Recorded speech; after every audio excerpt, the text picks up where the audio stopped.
Welcome to WCAT. I'm Kiki Latimer, and I'm your host for the Catholic Bookworm, where we read to learn, but we share with love in order to understand and hopefully be transformed in our lives. I'm very happy to have with me today Angela Fortunato. Welcome, Angela. Hi, Kiki. Thank you so much for having me. Angela's written a wonderful book that I read over the last day or two called what? Wholeheartedly. For some reason I thought I had to say Wholeheartedly, God's Mystery of Love in the Call to Celibacy. For some reason I suddenly thought it was called Wholeheartedly Celibate, and I was like, I have my notes wrong. Wholeheartedly, God's Mystery of Love in the Call to Celibacy. So we're talking about celibacy today, which is an interesting topic in our sort of sex-saturated society that we live and move in these days. So I think this will be an interesting conversation for a lot of people that are listening to us. Angela, you want to start us off with a prayer? Sure. Thank you, Kiki. I'm going to start with a prayer invoking the Holy Trinity, but also using a short prayer that I have in the book, in the beginning of the book, as a suggestion for adults, especially parents and educators, to pray. So I'll start in the name of the Father, and the Son, and the Holy Spirit. Amen. Oh God, we offer to you all of our work for today and this interview, and we pray, Lord, I give you permission to call anyone you want from our families, our schools, our centers, and our apostolic work. And I, for my part, promise to take care of them. Amen. In the name of the Father, and of the Son, and of the Holy Spirit. Amen. Thank you. Well, I guess to start off, tell us a little bit about yourself, as I know you're in Opus Dei. My husband is a member of Opus Dei for many years now. I am not, but I'm excited to hear about your life in this order. Go ahead. Great. Thank you so much.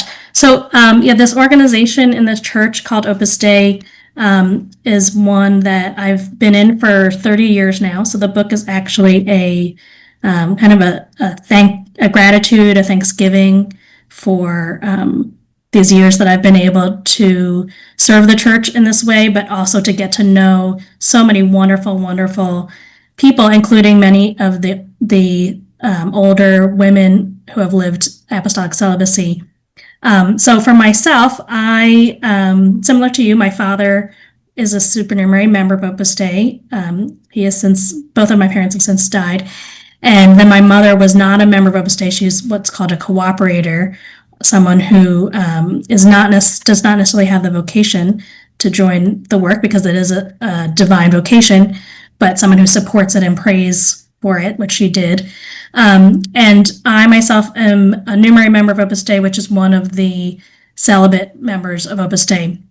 I think one thing that distinguishes those of us in Opus Dei who live celibacy from maybe some other types of celibacy in the church is precisely the secular mission of Opus Dei, to be in the middle of the world, to be contemplative, so very prayerful in everything we do, our work, our family life, everything, every circumstance and event, to be very contemplative and in union with Jesus Christ in the middle of the world. So that really kind of gave the context of my book, that I wanted to share living in the middle of the world, having that vocation to apostolic celibacy, which I know we're going to get into more. And then you also asked me to give a little bit of my background. So I went to public school in New Jersey, K through 12, and I'm from Ridgewood, New Jersey, which is outside of New York City. And I had a very happy childhood, the fourth of 5 kids. I loved my public school, got a lot out of that. And I, during my high school, would go to the nearest center of Opus Dei, which was a 2-hour trip by public transportation each way. And I think that shows that it was me, myself, who really wanted to seek out that formation and help, spiritual help, as a student. And then I went to all large secular universities. Undergrad, I went on a full scholarship, and graduate school included a master's in bioethics, a master's in public health, a certification in geriatric aging science, and a certification in science pedagogy and education. So I was in the university setting for a long time. And then I've spent the last 16 years of my life dedicated to high schools and middle schools run and partnered with Opus Dei in Washington, D.C. and in Chicago, both Oakcrest School and Willows Academy. And I'm just wrapping up a stint as the assistant head of school at Willows. So I really enjoyed being in education. Maybe we'll touch on this topic too, but it's become very difficult to raise teenagers in this society, and so I think that partnership between a school and parents is really a big sign of hope for that. One of the first things you mention in the book is how you can help parents raise what you called mission-driven children. Excuse me.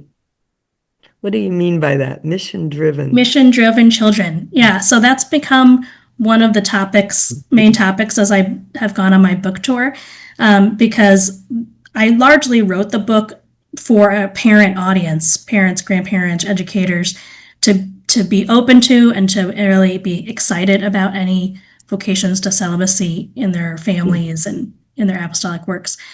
And by mission-driven children, I refer to raising a family or raising young people who kind of the opposite of being closed in and kind of protective of their own faith out of fear or kind of forming a bubble. A mission-driven child or a mission-driven young person is someone who seeks to be an apostle of Christ based on their personal relationship with Jesus Christ, strengthened by the sacraments, strengthened by prayer, and that contemplation when they're working and studying, that they can bring the life and love of Jesus Christ to people around them in a very natural way. So I think a lot of parents want to raise children, right, with that broader, open, apostolic worldview and thinking. But a lot of parents themselves also have those fears of, I just want my kid to stay Catholic or to not get into too much trouble. So there's a bit of tension in order to get to the mission-driven children. So I've had great conversations in these book talks, especially in the Q&A portion of with parents about, okay, what kinds of things can we do? What kinds of things did my parents do? And other parents that I know who have, very apostolically minded children. What kinds of things can we do to raise kids with that open to dialogue, open to people, really, open to sharing Christ with people in a natural way. So there's some things that I've concluded that kind of help more to raise those mission-driven children. I do think you're right. I mean, nowadays, things are so difficult in the culture and in the schools that, you just like, if they could just stay out of trouble, if I could just get them, through the teenage years, and hoping for, some kind of a decent, good relationship where they're not hurt too badly. You're just sort of, the bar is given really. Yes, lower. But I think also, I can remember, I'm thinking it's got to be almost 30, maybe 40 years ago now, my good friend and professor, Dr. Stephen Schwartz, he has 4 children, 3 daughters and a son. And I remember when his youngest daughter chose to become a religious, I don't know what it's called, but she's in Regnum Christi. So she's embracing celibacy and chastity, which we'll be talking about, and not getting married. And I remember at the time just thinking like, that's just, well, that's nice, but it's horrible. Like, she's such a beautiful young woman and she's so much fun and she's very intelligent. Like my immediate thought was, this was a waste. This was, you should be getting married and having kids and, whatever. And it's really kind of funny because now, 40 years later, Mary is the youngest here. She's the one who's been traveling the world. She's, been from, the United States to Germany, and she's living in the Philippines right now. Wow. She has absolutely amazing life of teaching and giving retreats. And, while her 3 siblings have sat home in Rhode Island. And I just kind of look at her life, it's just been nothing short of amazing.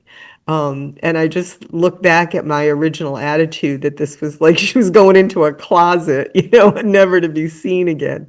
That there's so many ways to live out a religious life of celibacy. Like you mentioned, Opus Dei, you're in the world. She's in an order, but obviously not a cloistered order. She's Hmm. over the place teaching. Um, Yeah, and I maybe can Bad clarify view of too it. We, that Opus Dei is not an order at all. right. It's actually a part of the church. It's called a personal prelature. That and all the members of Opus Dei are completely lay people. So we're not consecrated. We don't take any vows. There's more of focus on this being a contemplative because of our personal relationship with Jesus Christ, and having that contemplation be in everything we do. But I think what you just said, Kiki, is so wonderful of that those kind of very common beliefs, I think, of, oh, this is a waste. People talk about when there's a handsome priest, like, oh, what a waste. um, Off to Brickasar. Birds. Exactly. And I think I largely had that attitude too, starting out in my vocation of, oh gosh, and I mentioned that in the book, like, why'd you give me this crummy vocation? I feel kind of stuck or held back. But I think what we're getting to really is the question of what is human flourishing and what is human happiness. And the fact or our belief as Christians is that God has made us fundamentally. Our first vocation is to be happy and to be really alive in the life of Christ, to be fully alive. Right, that is how the manifestation of God's glory is the witness of the saints being fully alive. And yeah, contrary to that kind of low bar, which we might think, I just want my kid to stay out of trouble. What Opus Dei's mission is in the world, and reminding people, Catholics and non-Catholics too, is that we're all meant to be really flourishing and really happy, and that really for a Catholic, for a Catholic Christian, is to be a saint, is to be really holy. And so that's a very, very high bar. The bar has stayed high for holiness. It's when we say, oh, the call to holiness is for everyone, we're not lowering the bar. We're saying the bar stays extremely high, but God is going to help everybody to get to that very high bar. And for me, that was a call to celibacy. I have seen, and I'm sure we can touch on this, I've seen that my own call to celibacy is a support to Christian marriages and is supported by Christian marriages. So they really go hand in hand. And then, yeah, and I've been kind of, my own life, I've traveled around, I've seen just so many blessings for myself and other people, like far beyond what I could have imagined when I started out on this path. I mean, God has completely exceeded my expectations already, and I think it's not just the traveling and the that's a part of it, but it's also it's really seeing how many families, how many marriages and families are supported by and helped through my path to celibacy. So I think one of the questions people have, so you're obviously a very attractive woman, you're beautiful, you're working in the world, you're not in an order, you're not cloistered in any way, so you just seem like an ordinary girl in the world. So you're working around men, and you Yes. obviously at times have been working around single men, who may be looking for a girlfriend, for a wife. So at some point, it seems you've had to explain, like, no, I can't, when you're asked out for a date or something, you've got to say no, and you've got to explain why. And I think two things I'd like you to touch on. One is, that you have to explain yourself. Obviously, someone's Hmm. attracted to you. You don't want to lead them on, and you don't want to leave them guessing and torture them for months. You've got to be honest and say why. But also, that you've got to deal with the thought, it would seem to me that that's going to come up is, oh, she doesn't like sex and she's frigid and she's just a cold person sexually who wants nothing to do with sex, and so she's got a problem. than that it's a vocation, it's a problem. And this is just how you've dealt with the problem by hiding out from your sexuality. I mean, that's got to come up, right? Yeah, I don't know that I've gotten into the conversation too much with the when I was younger with the young men that I went to school with and worked with. I think once I think I tried to protect my own heart and to always to protect the heart of the young men in question, by maybe not being too intimate with what I shared with them. So my own vocation and path is itself pretty intimate because it's my own personal connection with God. So I didn't always share too much about my vocation. It depended on whether or not the person knew knows anything about the Catholic Church, because in many cases we're talking about non-Catholics and non-Christians.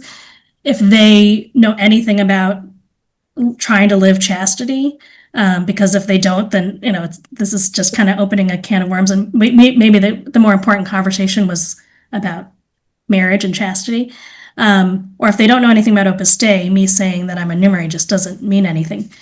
So what I try to do, and you're pointing to also, is just kind of keep a distance and be clear of that my heart was consumed in a different way, and I was not interested.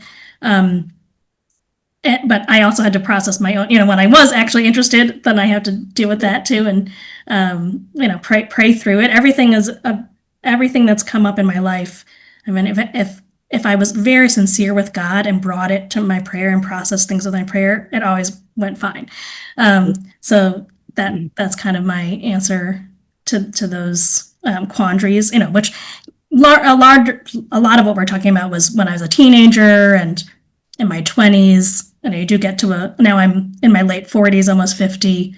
It's a little different. People now just assume that I'm married, and I pretty much let people assume that I'm married because I find, especially as I get older, I have so much in common with married women, with my married friends, that I live like a married person in many senses. So it's okay for me that people assume that I'm married.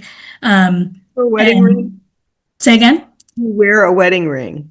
I wear a fidelity ring, so it's like a wedding ring, and I think for many people who look at the ring will recognize. I wear it on my wedding ring finger. So Happy to hear that. That's actually been an argument between me and one of the numeraries in Opus Dei, a gentleman who does not wear a wedding ring. And way back in the day, one of my girlfriends who was divorced and annulled was very interested in him, and I didn't really know much about numeraries or that he had chosen the celibate life. And so she said she was very interested in him, and I said, well, I'll find out, and so he explained no. And I remember saying to him, like, well, why don't you wear like a fidelity ring? Why don't you wear a ring that says you're spoken for? Because I felt it was unfair especially for a really good looking young man, who's in the world, to not sort of put out a message, I'm spoken for in one way or another. And so I'm really happy to hear that you wear a fidelity ring, because I don't think it's fair for someone to be, where you're working, checking you out for months and like really liking you and getting all worked up, only to find out that you're not single in a sense. You are spoken for. So I'm happy to hear that you wear a fidelity ring. I think that's more fair to other people around you. Yeah, I agree with you. I think it makes a lot of sense, and also that there's a time period in Opus Dei similar to other organizations in the church. There's a time period of discernment. So when I was still, in college, and I was still in that time period of discernment. So it's almost like an engagement time. So I really started wearing that fidelity ring when I made what we call the fidelity, a more long-term commitment. I made it at the youngest possible age which was 5 years after having turned 18, or otherwise on my 23rd birthday. I kind of wholeheartedly could, referring to the title of my book, wholeheartedly could say in response to God, like, yes, I really accept your gift of celibacy in this way. So I do think, there's hardships, right, in any vocation. I'm sure I think often, and especially when I was younger, I would think often of my girlfriends whose boyfriends or fiancés or even spouses were abroad serving in the military, or just not right next to them, and you think, well, if can I behave like someone who is taken, and clarify when things need to be clarified. And I think that is important to send the correct messages. Yeah. One of the things you mentioned is, I'll have a quote here. When someone commits to a life devoted to God through celibacy, hormones and pheromones continue their biological function. And I think that's one of the things that most people struggle with the most when they even think about celibacy, especially in their like late teens or 20s or 30s when hormones are raging. Mm-hmm. It's like how And even 40s too. 40s and 50 hits and things. But like how do you do this chastely? Because I think a lot of people think, well, okay, I mean, we have this whole concept right now of the incel. Mm-hmm, mm-hmm. Young men who are involuntarily celibate. They don't want to be celibate, and they're miserable being celibate. And the assumption is that they're turning to pornography, um, Mm-hmm. turning to masturbation on one level or another.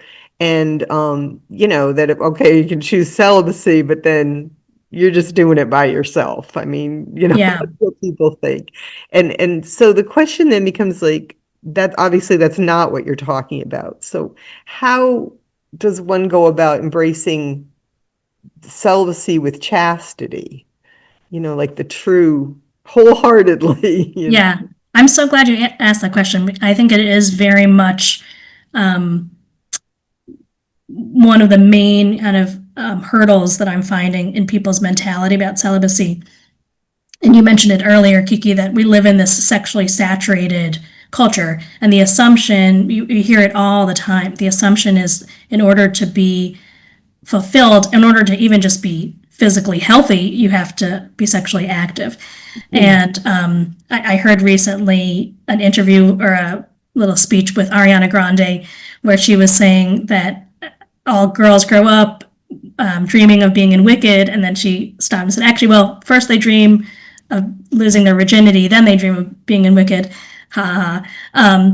And I thought, well, there might be some truth to that. I mean, girls are also increasingly affected by pornography and this kind of pressure for yeah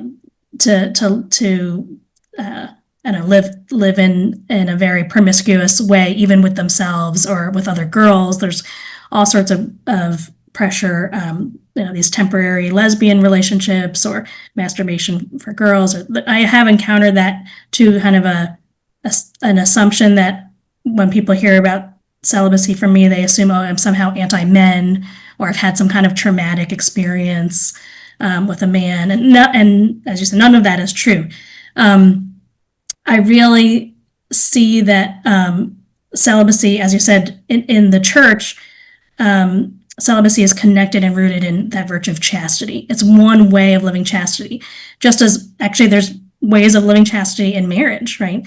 So, which we forget about sometimes. I think we can think, given our cultural paradigm of sex, that okay, well, once I get married, I can have all the, then I don't have to live chastity. But that's also a falsehood. that attitude just destroy marriages. Right, exactly. Any woman out there would tell you the nightmare of pornography in a marriage. Yes, It totally. makes everybody in the end miserable and unhappy. Yeah, Contraception in a marriage is just usually when there's just literal dead end that it leads to being used by people. Um, you know, completely. yeah, chastity has to be in marriage as well, or Yeah. it really does lead to human happiness when you embrace chastity. And I always joke, eventually everybody becomes celibate, in marriage, because I mean, usually you get older, hormones change, sickness comes in, things happen in life. So I think people have an idea that, like you're saying, that it's something that marriage is some kind of sexual free-for-all. Uh, Yeah. but So I think when that's where I've not, found in my own life that understanding Christian marriage has actually really helped me understand my vocation to apostolic celibacy. And one motivation for me to write the book was for apostolic celibacy and my story to help people who are living Christian marriage to live their vocation. And that they're both an imitation of Jesus Christ in his chastity, it's a pretty radical, it's very countercultural to live Christian chastity, to see there is biological functioning. I'm a biologist myself. I studied science. It's actually helped me a lot to understand, how hormones work, how neurotransmitters work, all of that, to see there's a normal, healthy human animal functioning. When you look in the animal kingdom, that is all about reproduction, and that's wonderful and good. And it's actually it's the healthy person, a healthy young person who has a functioning reproductive system, who can say to God, "You gave me everything in my life, including my body, and I'm offering it back to you. I'm uniting my whole self back to you, including my body." And one thing I mentioned in the book, which I'm sure someone gave me advice on at some point, in living chastity, it's really one day at a time. It's very much in the present. Um, if I try to think, okay, I'm just I'm trying to live celibacy for forever, like that's kind of hard to think about. But it's really just, it's today. Every struggle of every virtue is in the present, and then God can give me the grace to meet what I'm facing right now. Um, Unlike men, I think women, our hormones go up and down very much in a cyclical way, more than men do. And so part of it is like understanding my cycle and understanding what's going on when. And I mentioned in the book at some point, I think I was 27 years old, I had a couple of friends who mentioned separately to me how they really felt like they wanted to have babies, even though there was no man in the picture. Then they weren't suggesting like getting a sperm bank or anything like that. They just realized that there's a biological hormonal desire of a woman to have a baby. And I thought, well, that's very helpful for me to realize that that was true for me too. And that's part of my relationship with God is kind of purifying that with Him, praying through that. And so, of the three of us, now the two of them got married. One got married and had her own kids, and one got married and she and her husband were not able to have children, so they've adopted a number of children. And then I've lived apostolic celibacy, and I see just our paths end up being so much similar, much more similar than different. And the struggle for chastity is true of every Christian, of every person, really, if they're honest with themselves. And it is a struggle, but it's a struggle that God gives us grace for, and confession. confession. Yes. Really, I mean, to be able to start again. But you mentioned back a few minutes ago the word virtue, and it really is about developing the virtues. Because when those feelings come up, those sexual feelings come up, how you choose to deal with them, and sometimes it's not so much choosing, but really developing habits of how to deal with them. And that doesn't happen overnight, right? I mean, that's Absolutely. fine. And that's very true of chastity, but that's true of all the virtues, right? And the book, I also talk about poverty. Poverty is a very countercultural virtue to be living. That kind of poverty and detachment from material things. It's a very hard one, I think, for those of us in the U.S. where we have a lot of material wealth, and those of us living apostolic celibacy in the middle of the world have some I don't know, some ways to live that kind of poverty and detachment in even a little more radical way, I would say. It's kind of parallel to chastity. So you just see, but you see, I see the spiritual values, because I have helps in my path and my vocation, spiritual helps to be less attached to material things. I can be more attached to God and to other people. And I think I would draw maybe a parallel to chastity then, because my whole person, including my body, is more focused on gift of self to God and availability to other people. That kind of life giving love and sharing that it's facilitated to be for everyone. It's kind of this is one of the mysteries of celibacy, I think, that I learned from JP2, but more and more people are talking about, is unlike marriage, where if I was married to a man, my priority love would be on that man. I'm sure that's true of you and your husband. And but because my love of God is not mediated through a man, that love, I try to share it with everyone, but in a chaste way, in a way that's focused on the deeper things of the person. And we are sexual beings, but we're not just sexual beings. We're sexual beings who are fulfilled in love. That's what I mentioned, that quote of Ariana Grande's. I think girls actually grow up still wanting to fall in love, not just wanting to lose their virginity. It's not just a biological function that needs to be satisfied. It's a very real longing that each person has. The Catechism makes that very clear. Each one of us is made with this longing to be fulfilled in God, in a union with God for eternity. But eternity doesn't just begin when we die. Eternity is here on earth too. So celibacy, kind of, JP2 says, it's kind of an anticipation of that union, body and soul, with God, which we'll all have. You mentioned, we all eventually get there. In heaven, and at the resurrection of the body, we'll all be fulfilled body and soul in God. And the celibate members of the church that we see on earth, their witness gives us a kind of a preview of that, or a reminder in some ways of what we're all meant to be for eternity, fulfilled in God. How have you learned to, I would say, like, guard your eyes, guard your heart?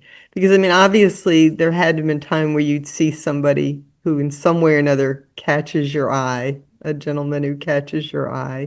I remember when I got married, actually, when I got engaged, I remember thinking that somehow that was some magical thing that happened, and now no one else would ever catch my eye.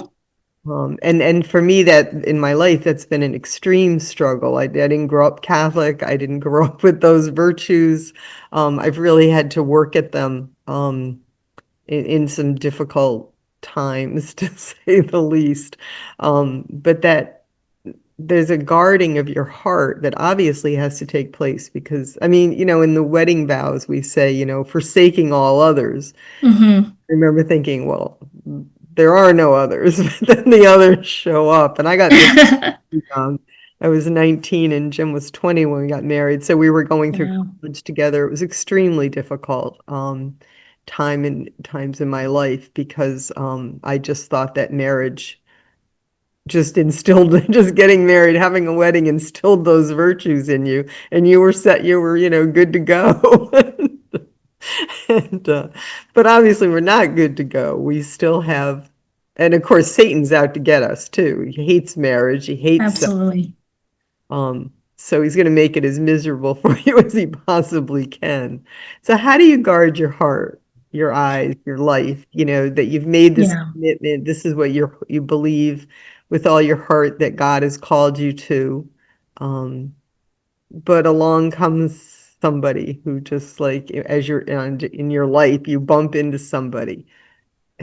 Yeah. Well, thank you so much for your honesty, Kiki. I think that honesty about marriage actually would help a lot of young people prepare better for marriage or for celibacy, either one. I think we have kind of this like a Disney princess view of marriage and falling in love that's pretty naive. So I also thought, oh, okay, well, as soon as somebody gets married, that kind of takes over, and nobody else finds you attractive, and you don't find anybody attractive. That's just simply not the case, as you said. And some people have said, marriage is, you say no to everybody except for one person, and then celibacy, you're just saying no to one more person. So there's so much more the same, is my conclusion, than they are different. In real life, living out Christian marriage and apostolic celibacy are so much the same struggles. That's really what I've seen and lived, and especially hearing and talking to so many married women. So thank you for sharing that. I think that's actually really helpful. And we should share that more with young girls, because a lot of Catholic young girls that I mentor have a pretty naive view of marriage. So how do I guard my heart and my eyes? I made a lot of mistakes when I was younger, that's for sure. So I had to learn how much guarding was necessary, and what that would look like. St. Josemaria Escrivá, was the founder of Opus Dei. He founded Opus Dei in 1928, and he has many writings and talks and homilies and things that he's left us with a lot of spiritual advice. And I really consider him, I guess, as a spiritual father to me.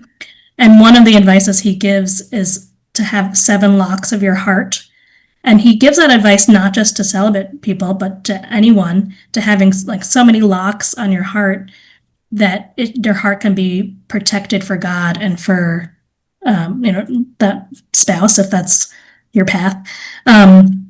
And that really helped me, because I thought 7 is a biblical number, meaning a lot. It's really being very careful.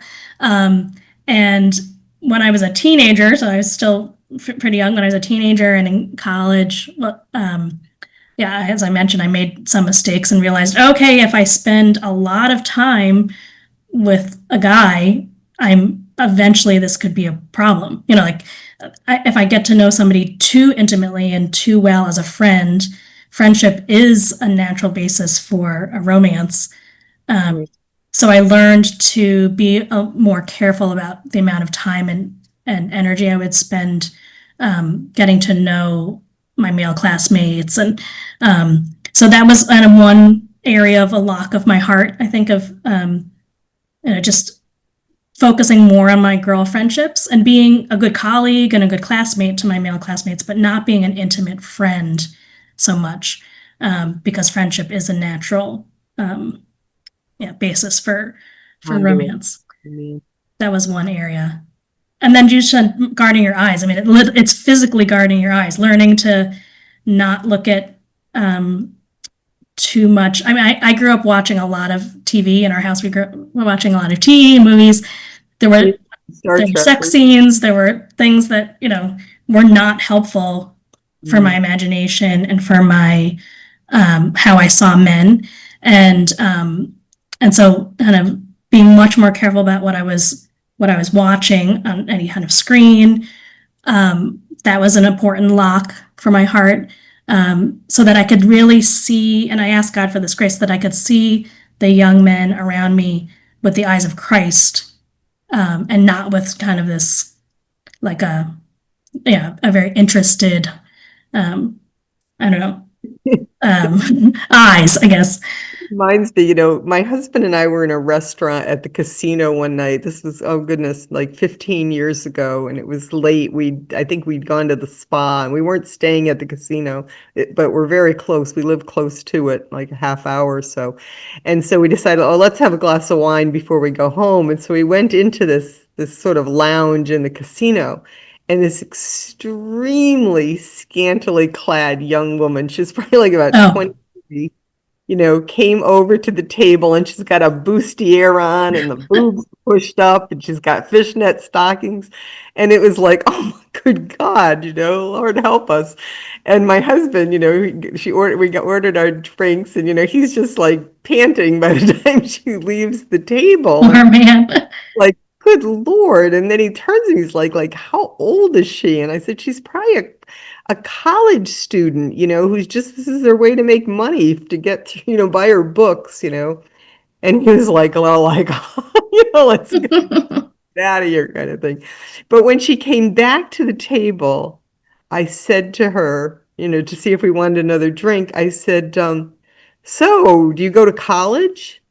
And she said, yeah. And I said, what's your major? And she said, oh, I'm studying nursing. And I said, oh, do you live around the casino? Oh, no, I live with my mom. And Wow. said now she was someone's daughter. This is exactly what I wanted, And she said, oh, I live with my mom. And I said, oh, that's nice. And she said, yeah, my mom waits up for me to get home. And I thought to myself, I'm sure she does. And anyway, she went, I could see it switch in my husband's mind and certainly in mine. She went from being a Playboy bunny, basically, to somebody's daughter who was just trying to make money to pay for her books, and that she was being forced to dress like a hoe, to Yeah. make money for books. And it was just sad. But underneath this facade was this just sweet young girl who this was the job she'd gotten for the summer, and it was I think it was a really important moment for both of us, but it just kind of looked at that whole societal thing that a lot of times young women are just sort of pressured into having a certain appearance of unchastity hmm to make money to pay for books. It's just not fair. It's Yeah, really, that's a great story. I do find, since I mentor so many young women, um, they really want to be loved and appreciated as people. And I think the lack of modesty, the assumption that to get some attention from other people, I have to dress in an immodest way is it's so rampant. It's very hard to, again, another countercultural idea, which is part of this idea of being raising mission driven children, is having your own family culture where people feel loved for themselves and who they are, and identity connected to the family helps these young people to not feel like they have to meet all the cultural expectations. Dress is definitely a cultural expectation. I had to like kind of force myself to just wear more clothes when I was a teenager, because the definitely the cultural expectation was to wear very short skirts and crop tops, and yeah. so and bikinis, to do something different than that, to say I'm going to go buy a one piece bathing suit, I'm going to go um, buy a skirt that's closer to a little closer to my knees. These are countercultural choices for young women to make. And I find what they need more than anything is just more role models, because they see so much beauty, that's real beauty, but with scantily clad Yeah. women, and so that they want to be beautiful. But if they just had more, if we keep giving them more and more role models of beauty, feminine beauty that's also modest feminine beauty, that's more dignified, Right. then they can, then they'll want that. Then they do want that because they Well, just want to be pretty. yeah, we're also in a culture that says, there's no difference between men and women. Mm-hmm. Men are visually stimulated very differently than women are, Yeah. radically differently. Um, and so being, accepting that difference and acknowledging it. I had a good friend many, many years ago. We're no longer really connected at all, but she was very beautiful, and she dressed not immodestly, but really very sensually. I guess that's the Mm-hmm. sexy, but sensual. And she was beautiful. But God forbid if a man looked at her, she'd be angry. It was, Mm-hmm. I remember the time thinking, like, seriously? Like, you're drop dead gorgeous. You know how to dress, like, really elegantly sensual. And yet, if a man looked at her, she was angry and insulted. And I was like, wow, like, what's wrong with this picture? Go, if that bothers you, go get some pajamas to, get a burqa. People see you and are visual. And it's important for women to realize, I always say, Playboy magazine, when it came out, I mean, it's still out. Playgirl magazine lasted 2 years before I it don't went. remember that. Women are not visually stimulated. It's like what he looks like, Mhm. not what he looks like, but how he acts, how his eye contact is, what he smells like, but not visual. That's way farther down the line. Mhm. Um, and so I think young women do need to be aware of how they dress, Yeah, and definitely. they're putting out there the messages, and to say, well, it doesn't matter, I can do whatever I want. Well, that's not such a good idea, I, It I would doesn't just add, I matter. totally agree, Kiki. I would add to it that I think what I find, again, mentoring young women is it also helps them a lot, helps us as women to think of the way I dress as part of my self expression, part of my, so it kind of apart from how men are going to see me, even when I'm not going to encounter any men on a particular day. I want to dress well and modestly for my own sake too, like for my own relationship with God, for my own self-expression. It helps the person, the woman herself, also to feel that dignity and to not focus excessively herself on her sensuality and but to recognize I am a sexual being. I do have body parts, and I want them to. I want people to see primarily my face and my eyes and my personality, but I want to express my beauty to other people in a wholesome way. And again, I just think we just need to keep giving more role models of that, because we have plenty of role models of the other. Plenty of the rest. Yeah. And it's hard to, I mean, we look at, so many shows. You mentioned films that, being careful what you watch as far as movies go, but it's so difficult now. You get a good storyline and, they get you hooked on the characters. Hmm. You love the storyline, and the next thing you know, it's like, a big Yeah. mess of sex and Yeah, it's like season 3 unexpectedly. Wait, what? Where did this go? one season 3, and they bring in all kinds of inappropriate sexuality from A to Z, and it's depressing because you're like, ah, I really love these characters and I want to know how the story works out and I want to know what happens. So it is difficult, I think now. It's just so difficult, you just want to watch a good show, and that's the way we go to BritBox. It Yeah, has. finding and sharing. I find I love hearing from families and from my relatives and friends of good recommendations. Maybe somebody who's watched all the seasons and says, "Oh, this is a really good show," but stop at season 4 or whatever. Like that's really helpful. I think we just got to keep sharing with each other the good things that are out there.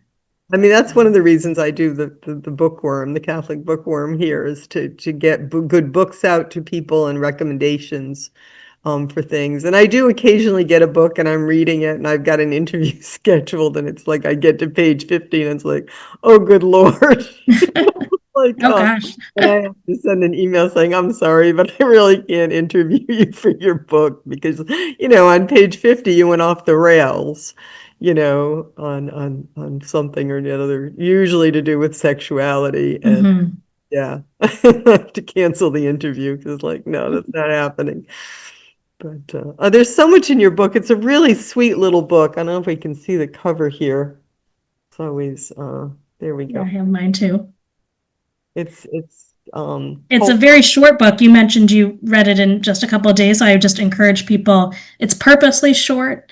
I'm a science person by background, so I try to write in a concise way, and it can be read in just a few days or over a week or something like that. And I really encourage people, especially people who know a bit about Christian marriage or maybe are married but haven't really considered too much about celibacy. Um, it's a good. I think I tried to write it as a good kind of introduction, and because the few books on celibacy that I've read, because there's only a few good ones out there, but they're all in Italian or Spanish. They're all written by priests. So I think I tried to give also just a woman's perspective on, which is why we ended up, Kiki, you and I, talking so much about the hormones and everything. Like, women, we have different bodies, so we have different psychology than men. So I think it's important that women share their experiences with living a life of Christian virtue, because the spiritual classics and books are great, but we just need more. We all need more and more examples of modern witnesses of that effort to let God put holiness in our lives, and so this is kind of an attempt to that end, to have more women's stories, to have more of a perspective. And I hope, I mean, I've had quite a few priests read my book, and men also read my book. I hope it's not only just for women to understand women, but also for men to maybe have some insights about what it would be like for a woman.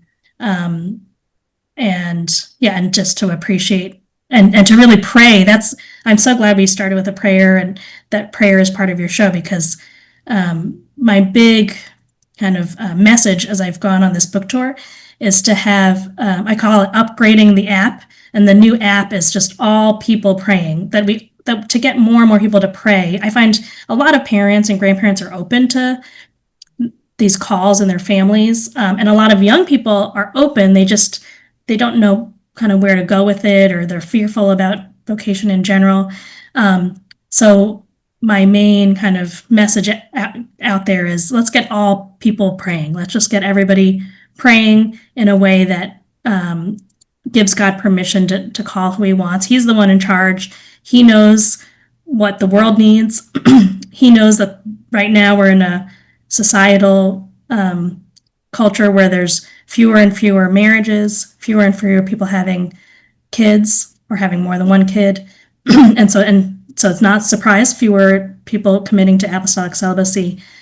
And that God's going to call people, though. He's going to call more people to marriage. We'll have more Christian marriages, more celibacy, which is a very healthy sign of the church. When you look at the first Christians, you see, the St. Paul's and Aquila and Priscilla, that married couple, they went to Corinth and brought the church, together. That's what we need, I think, in the 21st century, is that support between celibate members of the church and married couples who work together and raise these wonderful families, because it's hard to raise kids. So we all need help to At raise the end of your kids. book, you talk about how this is all brought together in the Blessed Mother. Mm-hmm. So I can comment on that. Of course, the Blessed Mother is, our model par excellence of everything about carrying Christ's life and love to other people. That image of being an apostle. She's the Queen of Apostles. She very uniquely, Mary, the mother of Jesus, the mother of God, is very uniquely both a celibate member of the church, because she lived perpetual virginity, and a married person. So she gives all of us that guidance and help that we need. And there's just there's many great prayers to her to live those virtues of chastity and purity that we talked about. We all need all the help we can get, so we'll take her help. I found her to be just incredibly helpful to me in moments of hardship and with purity and chastity. She really has always helped me, and I found it's not just like a quick Hail Mary. That's kind of not enough. I really sometimes even pictured myself kind of drowning, and she pulls me up and saves me. She's that kind of a mother, that she really helps us out.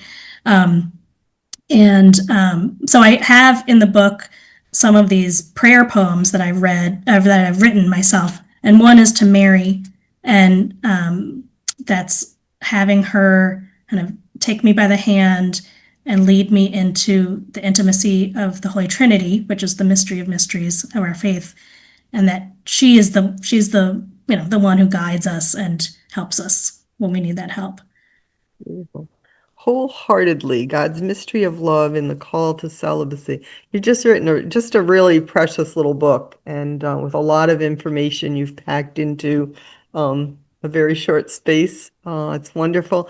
We've meandered all over the place. Is there anything that you'd like to mention before we end that we sort of didn't get to that you think is important? I would love to just comment on another virtue which is so needed, and Pope Francis and Pope Leo have highlighted for us, which is hope, Christian hope. That ultimately my motivation for writing the book was to share my hope for this world and this church and this nation that I think God has and wants to give us. That He's the one who's calling young people to holiness in a variety of paths. And I mentioned that I think the more we respond, the more we pray for God's will, which is a benevolent will, that He really wants good and only good. He wants a lot of good for the world. And that means a lot more marriages, a lot more calls to celibacy, a lot more saints. And I have that hope in Christ for sure. He's our hope. And then I also have hope in these young people that I think I've been working in middle school now for 16 years and working with young people for even longer. And I think it's easy for us as adults to be very discouraged when we look at the younger generations.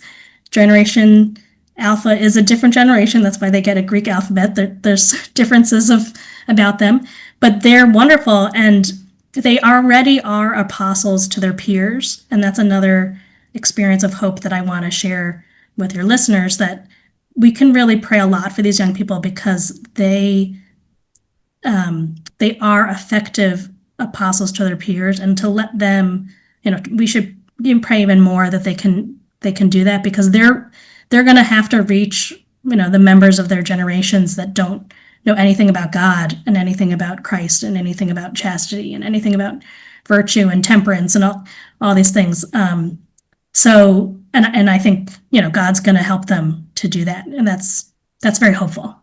Yeah, that's beautiful. And also the hope when we fail. We have Yes. confession, the Eucharist.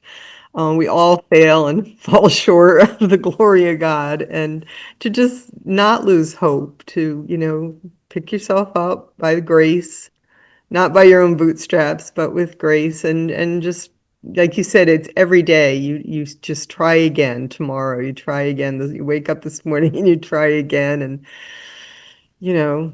it's a journey towards God, and it does have its ups and downs, and so yeah, you're right. Hope is like so important, because we're not a culture that talks about hope really, Mm-hmm. and it's important, especially for young people, and to have hope in them as well. Like you say, I love traveling with my grandkids. I have 14 grandchildren. Oh, wow. Good for you. The more I can travel with them, the better I am. They keep me young. They help me to see the world from their perspective, and it's just really it's beautiful. So, yeah. Thank you. Where can people get this book? Wholeheartedly. So my book, Wholeheartedly, God's Mystery of Love in the Call to Celibacy, was published by Scepter Publishers, but it can also be found on Amazon Books if people prefer that. But Scepter is a publisher that puts out quite a bit connected to the life and spirituality of St. Josemaria Escrivá, who's the founder of Opus Dei, and they were a wonderful team over there at Scepter to work with. So I hope to maybe write some more books with them. I was wondering, do you have anything else planned that you're working on? Well, I did write and publish this past Holy Week a Stations of the Cross for students. That's on the Opus Dei website, opusdei.org. When you click on the youth platform, you can find that Stations of the Cross for students. It's meant for kind of middle school, high school students and their struggles, which are a lot of different struggles they have with their parents, their friends, their social scene, their studies. So that's published. I have kind of in the back of my head some ideas. I have recently become kind of enamored or fascinated with the 20th and 21st century martyrs around the world, and talk about wholeheartedly, right? They've given their whole lives in a very specific way. We have this young saint coming up, Carlo Acutis. Carlos Acutis, he's amazing. Exciting. September 7th, right? Is Yeah, that's so exciting. good. Um, so yeah, so I think that, and then I also, as I've been working with all these young people who are students, particularly, I think the students need a little more assistance in seeing how do they find God and study at like Jesus Christ, and in their studies, in their classes, in the way that they, you know, do homework and study and take exams and things. So I've considered maybe writing something based on the teachings of St. Josemaria that is specifically for being a student. Because I was a student from age 4 to age, I think, 33. So I was a student for a long time. And, again, St. Josemaria is like my spiritual father. He helped me so much to turn that into prayer, really. And then that's helped me since then in my professional career. But I think being a student is it's a particular time of your life, and we would all benefit from having some more books on that topic. And I just want to thank you too, Kiki, for having this Catholic Bookworm and encouraging reading, because I also find, if it's true, which I think it's true, that to be contemplative in the middle of the world means a lot of prayer, that I can't imagine trying to be a prayerful person without a lot of reading. And it's not even all spiritual reading, just reading real books, reading a whole book from cover to cover, just reading. It develops that interior life, intellectual life. And the statistic that so few young people are reading is a little scary, because I think, well, how are they going to pray? Like, how are they going to face the issues of the world and grow and have that struggle for virtue without reading? Audible has helped. I think a lot of young people are starting to at least listen to books. That's I great. still say books on tape, but listening as they drive to work and listening. So even, so I think that's helping catch the imagination is the listening to books on things like Audible. So Yeah, that's great. I'll take it in any form, yeah, just exactly. for them to get through books. Do you want to end us with a prayer? Sure. Maybe I'll read that prayer to Mary that I have in the book. So I'm going to, it's a prayer again to Mary and how she brings us into the Holy Trinity. So in the name of the Father, Son, and Holy Spirit, amen. Into the banquet I am bidden, to the conference led by her hand.